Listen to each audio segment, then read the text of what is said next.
അസ്സലാമലൈക്കും.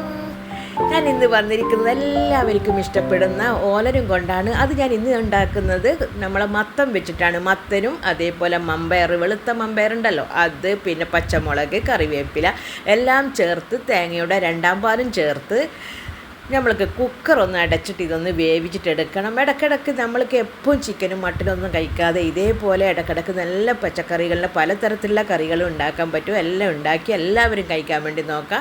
നമ്മളെ കുക്കറിലൊക്കെ ഒന്ന് അടച്ച് നമുക്കിതൊന്ന് വേവിച്ചിട്ട് നമുക്കിതൊന്ന് മാറ്റി വെക്കാം.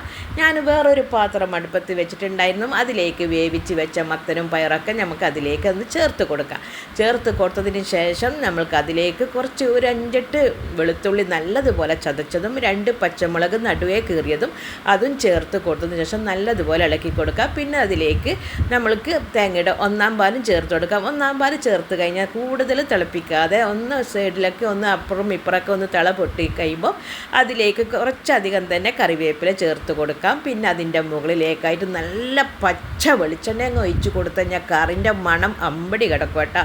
ഇതേപോലെ നിങ്ങൾ ഉണ്ടാക്കി നോക്കുക, അടിപൊളിയാണ്. നമ്മളെ ചോറിന് ഇത് ഒറ്റ മതി, അത്രയും ടേസ്റ്റാണ് കേട്ടോ. എന്നാൽ ശരി, ഞാൻ വീണ്ടും നല്ല നല്ല റെസിപ്പി ആയിട്ട് തന്നെ നിങ്ങളെ മുമ്പിലേക്ക് വരും. നിങ്ങൾക്ക് എൻ്റെ വീഡിയോ ഇഷ്ടപ്പെടുന്നുണ്ടെങ്കിൽ ലൈക്ക് തരണം, സപ്പോർട്ട് തരണം. എൻ്റെ റംലാസ് കിച്ചൻ നിങ്ങൾ ഫോളോ ചെയ്യുക.